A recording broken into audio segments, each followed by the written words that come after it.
கர்த்தருடைய பரிசுத்த நாமத்துக்கு ஸ்தோத்திரம். கடவுள் நான்காவது வார்த்தையை என்னை பேசும்படியாக கடவுள் கொடுத்த கிருபைக்காக கடவுள் ஸ்தோத்திரம் செலுத்துகிறேன். இதற்கு நம்ம 3 வார்த்தைகளை கேட்டிருந்தோம். முதலாவது வார்த்தை, ஏசப்பா பிதாவை பார்த்து இவர்களுக்கு மன்னியும் சொல்லி மற்றவங்களுக்காக மன்னிக்கிறத பத்தி நம்ம கேட்டோம்.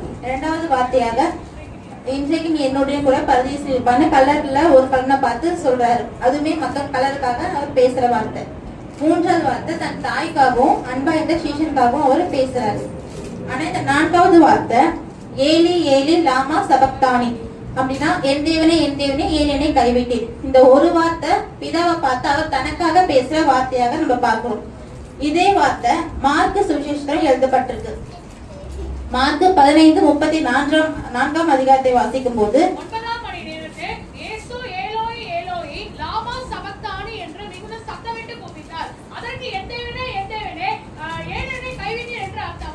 மார்க்கில் அவர் ஏசப்பா என்ன மொழியில பேசியிருக்காருன்னா, அராமிய மொழி அப்படின்ற மொழியில தான் அவர் பேசியிருக்காரு.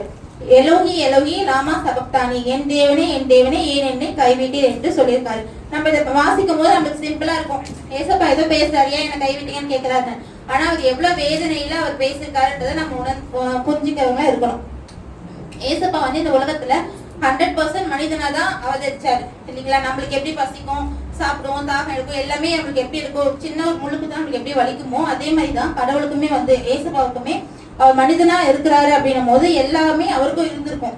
ஆனா அவர் வந்து இங்க ஏன் என்னை கைவிட்டீர் அப்படின்றதுக்கு எத்தனையோ பேர் கீழே வந்து அவர் வந்து இகழ்ந்தாங்க, எவ்வளவு வேதனை வந்து அவர் கொடுத்தாங்க. ஆனா அதுக்காக அவர் வந்து ஏன் என்னை கைவிட்டுன்னு ஏசப்பா ஆண்டவரை பார்த்து அவர் கேட்கல, பிதாவன் அவர் பார்த்து. அவர் எதுக்காக அப்படி பேசினாரு அப்படின்னா, அவர் எந்த அளவுக்கு 100% மனிதரா இருந்தாலோ அதே மாதிரி 100% அவர் ஆண்டவரா இருந்திருக்காரு. நேற்று ஈவினிங் சர்வீஸ்ல கூட ஐயா சொன்னாங்க, யோவான் 13:13 அவர் சொல்லியிருக்காரு, நீங்கள் என்னை போதகர் என்றும் ஆண்டவர் என்றும் சொல்லுகிறீர்கள், நீங்கள் சொல்லுகிறபடி நான் அவர் தான் அப்படின்னு சொல்லி அவர் சொல்லியிருக்காரு. அப்ப அவர் 100% மனுஷராகவும் இருந்திருக்காரு, 100% போதகர் ஆண்டவராகவும் அவர் இருந்திருக்காரு. இருந்தாலும் அவர் வந்து அவருக்கு தெரியும் பிதா வந்து எதனால குமாரன் வந்து உலகத்துக்கு அனுப்பியிருக்காருன்னு தெரியும், இவர் எதுக்காக வந்திருக்காருன்னு தெரியும். நம்மளுடைய பாவங்களுக்காக இந்த உலகத்துல வந்து இவர் நம்மளுடைய பாவங்களுக்காக அவர்களுக்காக அடிக்கப்பட்டு இவ்வளவு வேதனை அனுபவித்து நம்மள வந்து ரட்சிப்பதற்காக வந்திருக்காருன்னு சொல்லிட்டு கண்டிப்பா ஏசப்பாக்கு தெரியும். தெரிஞ்சோ ஏன் அவர் இந்த வார்த்தையை சொல்லியிருக்காரு அப்படின்னா, இப்ப வாசிக்க கேட்டா மத்தேயு 27:45 வாசிக்கலாம்.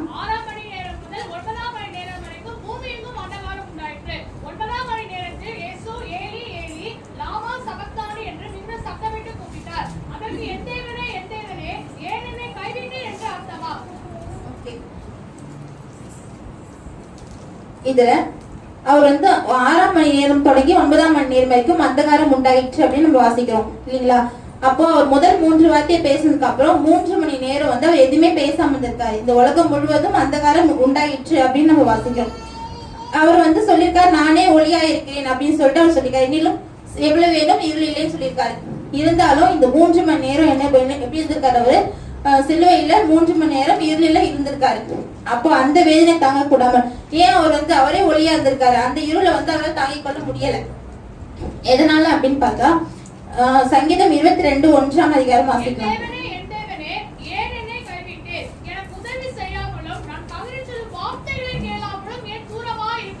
ஏன் தூரமா இருக்குன்னு கேட்டா இதே வசனம் சங்கீதம் 22, இப்ப நம்ம முறையே நம்ம வாசிச்சோம். சங்கீத வசனம் 22ஆம் அதிகாரம் முழுவதுமே ஏசப்போட சிலுவை மரணத்தை குறித்து தான் சொல்லியிருக்காங்க.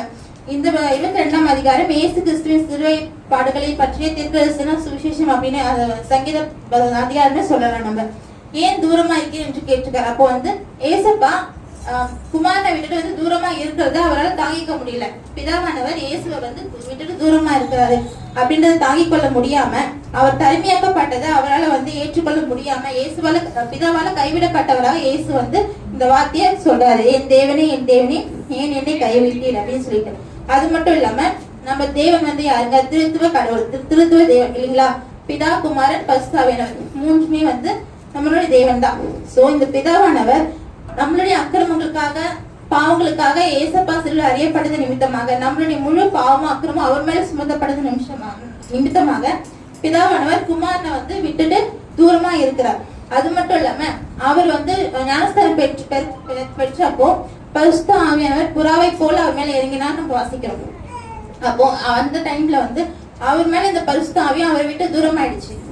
சோ அதனாலதான் வந்து ரெண்டு பேருமே தனிமையாக்கப்பட்ட இவரை விட்டுட்டு தனிமையாக்கப்பட்டாங்க அப்படின்ற நிமித்தமாக அவர் என் பிதா குமாரன் பரிசுத்த ஆவி 3 பேரா இருந்தவரை இப்ப தனிமையா இருக்கிறது நிமித்தமாக அவர் மிகுந்த கவலையோடு என் தேவனே ஏன் என்னை கைவிட்டேன் அப்படின்னு சொல்லியிருக்காரு.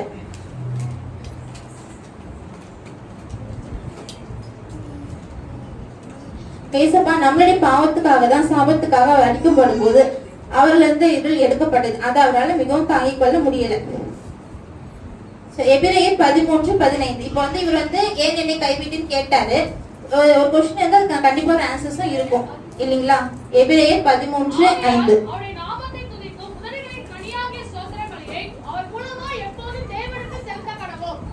எபிரேயர் 13:5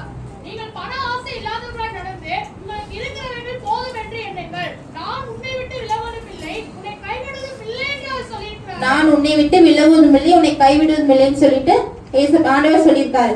இது நிமித்தமாக நம்மளுடைய பாவங்கள் நிமித்தமாக அவர் அந்த சிலுவையில கைவிடப்பட்டது நிமித்தமாக நம்ம ஏசப்பாவால இனிமே உன்னை விட்டு விலகுவதும் இல்லை கைவிடப்படவும் இல்லைன்னு சொல்லியிருக்காரு. நம்ம ரட்சிக்கப்படுவதற்காக இந்த ரட்சிப்பு நமக்கு ஈஸியா கிடைக்கவே இல்லை. ஏசப்பா அவர் சிந்தின ரத்தத்தை நிமிஷமாக அவர் இந்த சிலுவையில வந்து அவர் கடைசி சொல்ற ரத்தம் வரைக்கும் நம்மளுக்காக சிந்திருக்காரு. அவர் ஒரு பாவமும் செய்யாத ஆண்டவர் இல்லைங்களா? நம்மளுடைய பாவத்துக்காக அவர் சிலுவையில சிந்தின ரத்தத்திற்காக நம்ம ரட்சிக்கப்பட்டிருக்கோம். எதுக்காக அப்படின்னா நம்மள வந்து நான் உன்னை விட்டு விலகுவதும் இல்லை உன்னை கைவிடுவதும் இல்லை சொல்லியிருக்காரு. நம்மளுடைய பாவங்களை மன்னித்து நம்ம ரட்சிப்பதற்காக ஏசப்பா சிலுவை அறியப்பட்டு பிதாவானவரால் கைவிடப்பட்டார். அது அவரால் தாங்கிக் கொள்ள முடியல. அதனாலதான் அவர் வந்து மனம் வேதனையோடு இந்த வார்த்தையை சொல்றாரு. பிதாவுக்கு கீழ்ப்படிந்துதான் நம்முடைய பாவத்துக்காக சிலுவையில் அடிக்கப்படும்படி ஏசப்பா இந்த உலகத்துக்கு வந்தார். பிதாவானவருமே தன்னுடைய ஒரே பேரான குமாரன் நமக்காக இந்த உலகத்துல கொடுத்தாரு, அனுப்பினார். ஏசு நம்முடைய பாவங்களை சிலுவையில் அறியப்பட்டார். பாவம்னா என்னது?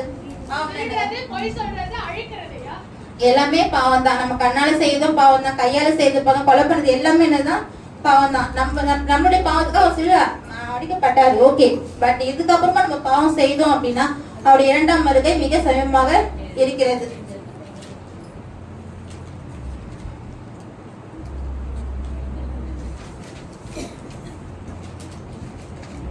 உலகத்துல ஏசப்பா வந்து நம்மளுடைய பாவங்களுக்காக அவர் கைவிடப்பட்டார், நம்முடைய சாபத்துக்காக அவர் கைவிடப்பட்டார். இது எல்லாமே நம்ம மனசுல வச்சிருந்து நம்ம வந்து இனிமே அவருக்காக நம்ம எண்ணி பிரகாசிகளோட நம்ம வந்து ஜீவிக்க வேண்டும். இனிமே வந்து நம்ம வந்து இந்த சங்கீதம் 22ஆம் அதிகாரத்தை சொல்லியிருப்பாங்க, மனுஷங்களை வந்து மிருகங்களுக்கு ஒப்பிட்டு சொல்லியிருப்பாங்க. முறைமையா வாசிக்கும்படியே நம்ம பார்த்தோம்.